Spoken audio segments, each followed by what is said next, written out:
Saludos a todos, buenos días.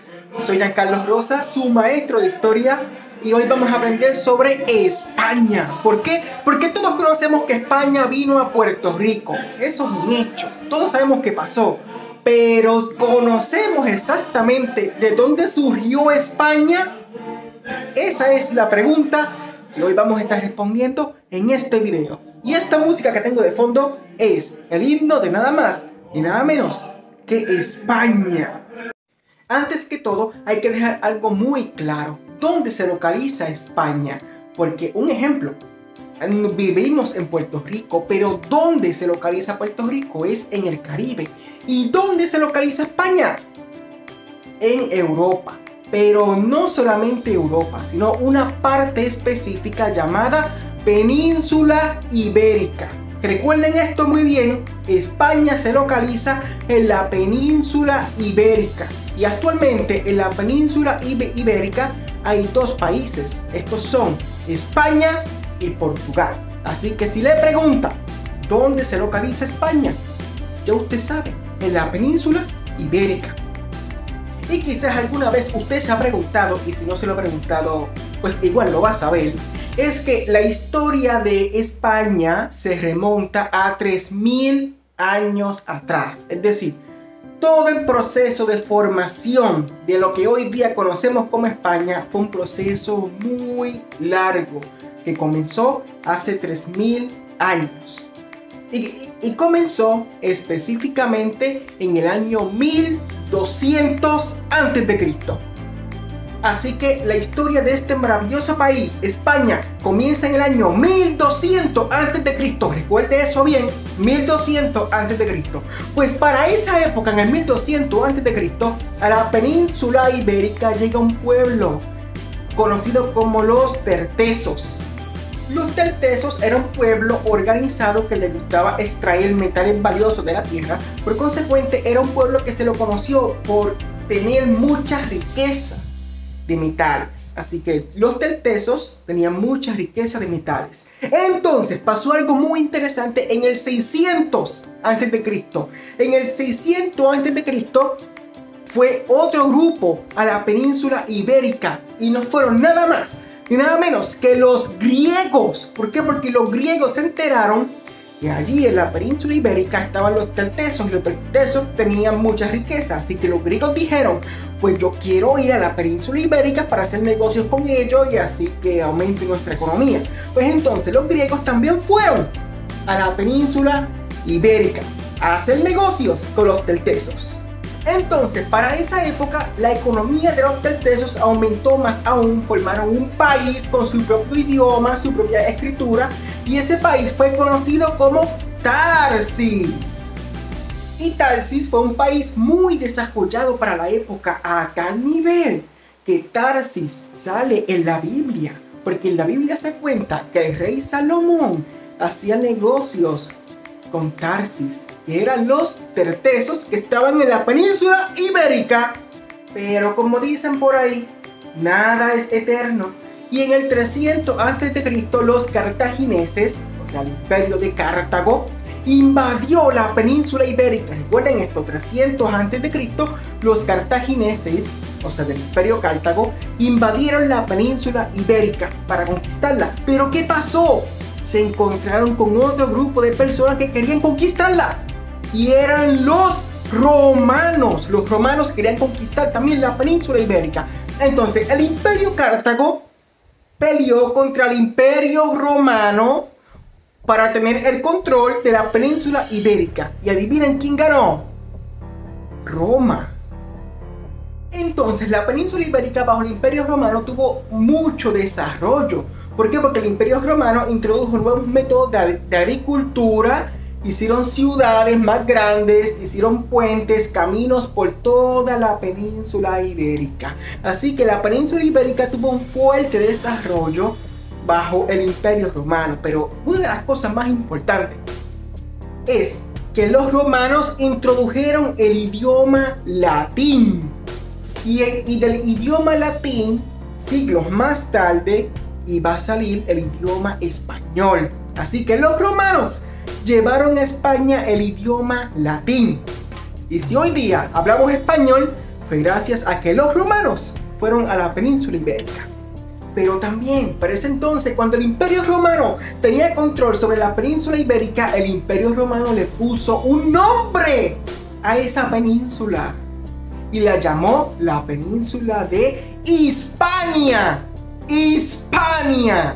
Entonces, hoy día, el país que está ahí se llama España, pero España sale del antiguo nombre romano Hispania. Así que los romanos vieron ese pedazo de tierra y dijeron, yo quiero que se llame Hispania. Y eso tuvo consecuencias hasta hoy día, porque hoy día se llama España. Muy parecido. Pero como todo en la vida, nada es eterno, lamentablemente. Así que el Imperio Romano en el siglo V cayó, se debilitó y fue invadido por pueblos del norte de Europa. Y así pasó en la península ibérica.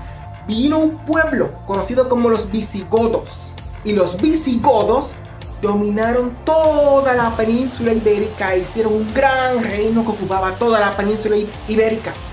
Y estuvieron ahí por más de 200 años. Pero, ¿qué les he dicho? Que nada es eterno, nada es para siempre. Así que, luego de que el imperio visigodo tuviera un largo tiempo con un gran reino en la península ibérica, llegaron los árabes. ¿Por qué? Porque los árabes estaban en África, estaban creciendo, se estaban preparando y se dijeron entre ellos, ¿qué tal si conquistamos esa tierra que está allá arriba? Como que se ve linda. Y los árabes dijeron, pues para allá vamos a luchar contra esa gente que está allí. Y se formó una enorme batalla entre los visigodos que estaban en la península ibérica versus los árabes. Y fue hasta el año 711 después de Cristo que los árabes entraron a la península ibérica y sacaron a patada a todos los visigodos. Así que recuerde esto muy bien. En el 711 después de Cristo,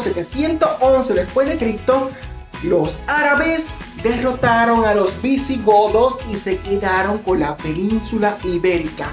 Y la llamaron de la siguiente manera. Los árabes se reunieron y dijeron, ¿cómo llamamos a este lugar? ¿Qué nombre le ponemos? Pues llegaron a la conclusión que se iba a llamar Al-Ándalus. Al-Ándalus. Y esto es un nombre muy interesante. ¿Por qué? Porque hoy día el país de España tiene una península llamada Andalucía. Y el nombre de la península de Andalucía, que actualmente pertenece a España, salió de ese antiguo nombre árabe, Al-Ándalus. Pues durante muchos siglos el reino de Al-Ándalus, dominado por los árabes, fue un reino muy poderoso, de mucha cultura. Y además de árabes, muchos judíos se fueron a vivir allí. Esto es muy importante. Recuerden esto porque va a ser útil para un poquito más adelante. Muchos judíos se fueron a vivir a Al-Ándalus junto con los árabes. Para el siglo XI, ya nos adelantamos ya un siglo, para el siglo XI, en el norte de España se comenzaron a formar unos pequeños reinos cristianos. Es decir, Al-Ándalus, que era el reino de los árabes, ocupaba la mayoría de la península ibérica, pero en una esquinita por arriba se comenzaron a formar algunos reinos cristianos. Entre los más famosos estaban Castilla y Aragón, y por supuesto habían más, pero eso eran los más famosos. Es decir, los demás reinos muchas veces se dejaban llevar por los reinos más grandes, que eran Castilla y Aragón. Recordemos esos nombres porque van a ser muy importantes. Y nos adelantamos unos cientos de años más. En el siglo XIII, el reino de Castilla fue el más que creció y fue el más que combatió contra los árabes. Entonces, en el siglo XIII, gracias a Castilla, ya los reinos cristianos habían crecido más y ocupaban casi la mayoría de la península ibérica. Así que recordemos esto, en el siglo XIII, los reinos cristianos ocupaban ya la mayoría de la península ibérica. Y nos vamos ahora al siglo XV. En el siglo XV pasa algo muy importante. Bueno, pasan muchas cosas importantes en el siglo XV. Y tengo un papel que las dice. Primera cosa importante que pasó en el siglo XV. XV. En el 1479, recuerden esta fecha, 1479, la reina de Castilla, llamada Isabel de Castilla, se casó con el rey de Aragón, llamado Fernando de Aragón, y decidieron trabajar en conjunto los dos reinos gracias a ese matrimonio. Es decir, el reino de Castilla y el reino de Aragón, que eran los más grandes de la península ibérica, pasaron a ser administrados por un mismo matrimonio. Es decir, ya se iban uniendo los pedacitos de los reinos cristianos en el interior de la península ibérica. Y como ya mencioné un poco más atrás, es que los otros reinos cristianos eran reinos más pequeños que en su mayoría terminaban haciendo todo lo que decía Castilla o Aragón. Así que técnicamente podemos decir que el matrimonio de Isabel de Castilla y Fernando de Aragón terminó dominando toda la península ibérica. Recuerden, 1479 se casó Isabel de Castilla y Fernando de Aragón. Entonces, nos adelantamos unos poquitos años, ya que estamos terminando. Nos adelantamos unos poquitos años en el 1492. Aquí pasaron muchísimas cosas. Primero, en el 1492 pasaron varias cosas. Lo primero que pasó es que Fernando de Aragón e Isabel de Castilla terminaron por fin, luego de tantos siglos, terminaron por fin de sacar a los pocos árabes que quedaban en el sur de España, en el sur de la península ibérica. Así que eso fue lo que pasó en el 1492. Lo primero que pasó es que por fin lograron sacar a los árabes de la península ibérica. Lo segundo que pasó es que firmaron un tratado. Y ese tratado era el Tratado de Alhambra. Recuerden este nombre, Tratado de Alhambra. ¿Y qué hacía ese tratado? Ese tratado expulsaba a todos los judíos de España. Es lo que hacía ese tratado. Así que ya tenemos dos cosas que pasaron en el 1492. Sacaron a los árabes por fin, pero también querían sacar a los judíos y firmaron un tratado para que los judíos se tuvieran que ir de toda España. Y si no se iban de España, pues tenían que convertirse a cristianos. Así que tenían dos opciones: te ibas o te convertías a cristiano. Nada más. Entonces, lo último que pasó en el 1492 en España fue algo impactante. La reina Isabel de Castilla financió un viaje de un sujeto que se fue con 3 barquitos a ver si conseguía una nueva ruta para la India. Y ese hombre fue nada más ni nada menos que Cristóbal Colón.